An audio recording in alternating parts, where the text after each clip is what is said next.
If you finish your lunch and 2 hours later you're already hungry again, it's not your willpower's fault.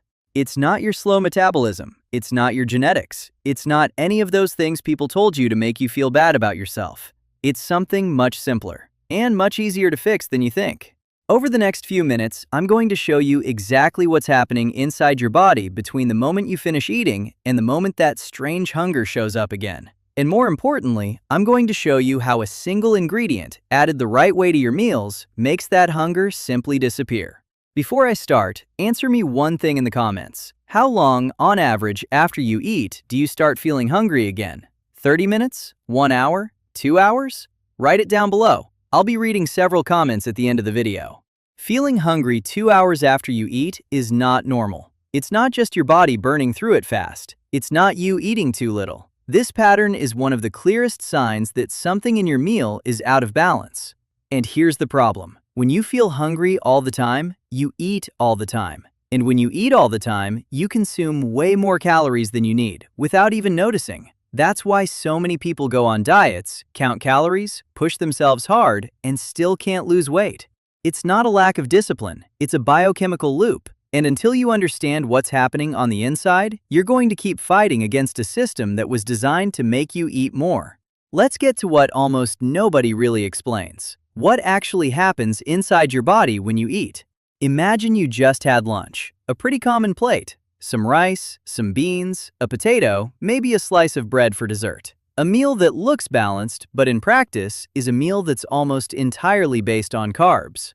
What happens when those carbs hit your stomach? They get digested very quickly. Within minutes, those carbs have already turned into glucose, and that glucose starts entering your bloodstream at very high speed. Your blood sugar shoots up. It hits a peak, and then your body goes on alert. Because too much glucose in the blood is toxic. Your pancreas needs to bring it down fast. So it releases a huge amount of insulin, which is the hormone that pulls glucose out of the blood and pushes it into your cells.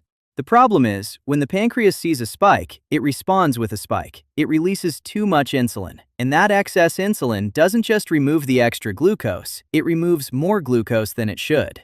The result? 2 hours later, your blood sugar that was up there at the top crashes. It drops below the normal level. And that, from your brain's perspective, is an emergency.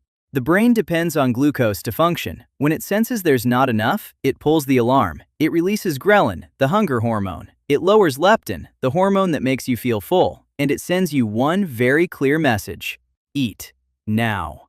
This is what we call rebound hunger. It's not real hunger. It's not your body needing energy. It's just an out-of-control chemical reaction to a meal that raised your blood sugar too fast. You're not actually hungry. You're on a hormonal roller coaster. Now, I know what you're thinking. If carbs are the problem, then the solution is to cut carbs, right? Not exactly. Cutting carbs works in the short term. You lose weight, you feel less hungry. It looks like you solved it. But your body needs carbs. Your brain needs glucose. Your energy, your mood, your sleep, all of that depends on a minimum amount of carbs running through your system. And that's why most people who cut carbs completely, after a few weeks, go right back to eating them. And they go back hard. That yo-yo effect has a biological explanation. You're fighting against a system built for survival. What nobody explains to you is this: the problem isn't carbs themselves. The problem is carbs alone. It's carbs in isolation, getting digested fast, causing the spike, causing the crash, causing the rebound hunger. What if there's a way to keep eating rice, eating bread, eating the foods you love, but make sure those carbs get digested slowly? No spike, no crash, no rebound hunger. There is, and the name of it is protein. Protein is, without any exaggeration, the most underrated ingredient in modern nutrition. And it does two things in your body that, together, solve almost the entire rebound hunger problem. The first thing is mechanical. When you eat protein together with carbs, in your stomach, the two of them mix. And protein, being a much more complex molecule, takes a lot longer to digest. What does that mean? It means that the carbs, which on their own would be absorbed in 20 minutes, are now going to be absorbed in 1 hour. The glucose enters your bloodstream slowly. There's no spike. There's no pancreatic alarm. There's no exaggerated insulin release. And without exaggerated insulin, there's no crash. There's no rebound hunger. Your energy stays stable for hours. But the second thing protein does is even more interesting. When you eat protein, your gut releases a hormone called GLP-1. You may have heard about it recently, because it's the same hormone those famous weight loss medications mimic. But what most people don't know is that your own body produces GLP-1 naturally every single time you eat protein. And GLP-1 does three things. It slows down how fast your stomach empties so you feel full for longer. It stabilizes your blood sugar, and it acts directly on your brain in the region that controls hunger, sending one very clear signal. You don't need to eat right now. So when you add enough protein to a meal, you're not just slowing down the digestion of the carbs, you're also naturally activating one of the most powerful satiety systems your body has. It's like having two brakes working at the same time, a mechanical brake in your stomach and a hormonal brake in your brain. You finish eating, 2 hours go by, 3 hours go by, 4 hours go by, and you simply don't feel hungry. You're not controlling yourself. You're not using willpower. The hunger simply doesn't show up. Now for the practical part. The rule is simpler than it sounds. Every main meal needs to have, at minimum, one visible portion of protein. If you look at your plate, you need to be able to point at it and say, "This right here is the protein in my meal." A little bit of cheese on bread doesn't count. Beans alone don't count. Beans have protein, but way more carbs than protein. They don't count as your main source. Your main source needs to be eggs, chicken, beef, fish, or some genuinely concentrated combination of plant protein. Breakfast. If you have just coffee and bread, you're starting your day with a pure glucose spike. Add 2 eggs. Eggs are one of the most complete and affordable proteins out there. They turn a breakfast that was going to leave you hungry by 10 in the morning into a breakfast that carries you smoothly until lunch. Lunch, that plate I described at the beginning. It needs a generous portion of meat. Grilled chicken, fish, lean red meat, about the size of the palm of your hand. Dinner. This is the one most people get wrong. A light dinner, for a lot of people, became a synonym for bread with butter, a sandwich, a vegetable soup. All carbs. And then the person goes to sleep with their blood sugar swinging, wakes up in the middle of the night hungry, or wakes up in the morning with no energy. Add protein at dinner too. Eggs again. A slice of higher protein cheese. Plain Greek yogurt with no sugar.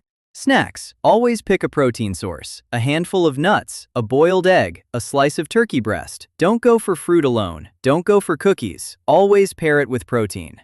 Before I keep going, tell me one thing in the comments. Did you have protein in your last meal? Think about what you ate last. Was there real protein in there? Write down below what you had. I'm going to be looking. I want you to understand what's going to happen when you start doing this. It's not something that takes long. It's a matter of days. In the first 24 to 48 hours, that weird hunger that used to show up 2 hours after eating, it'll start to fade. You'll get to the time of your next snack and realize you forgot to feel hungry. That's your blood sugar stabilizing in real time. On day 3 and 4, your energy throughout the day starts to change. That sleepiness after lunch, that 3 p.m. crash, that tiredness you thought was normal, it's going to drop a lot, because without the spikes and the crashes, your brain has stable fuel all the time. On day 5, 6, 7, you notice the deeper effect. Your relationship with food changes. You stop thinking about food all the time. You stop feeling that urgency, that uncontrolled craving for something sweet in the middle of the afternoon. And when you sit down to eat, you eat enough to feel satisfied, and you simply stop, without forcing anything. And one more thing that a lot of people don't expect. You're probably going to start losing weight without making any effort. Not because protein burns fat, but because, without the rebound hunger, you naturally eat fewer calories throughout the day, without counting anything, without controlling yourself. It's the most sustainable weight loss effect there is, because it doesn't depend on your willpower. It only depends on adjusting what goes on your plate.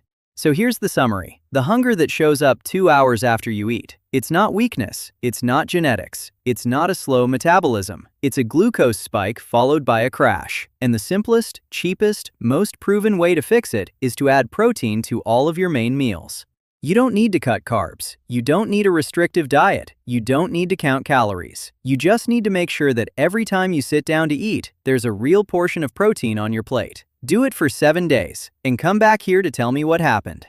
By the way, I want to know, how long after you eat do you usually feel hungry today? And what did you have at your last meal? Write it in the comments. I'm going to read several and reply to the most interesting ones. And if this video helped you understand something you'd never understood before, subscribe to the channel. Every week I bring you content like this, explaining what nobody ever explained about how your body actually works. No miracle, no empty promise, just the science translated into something you can actually apply. See you in the next one.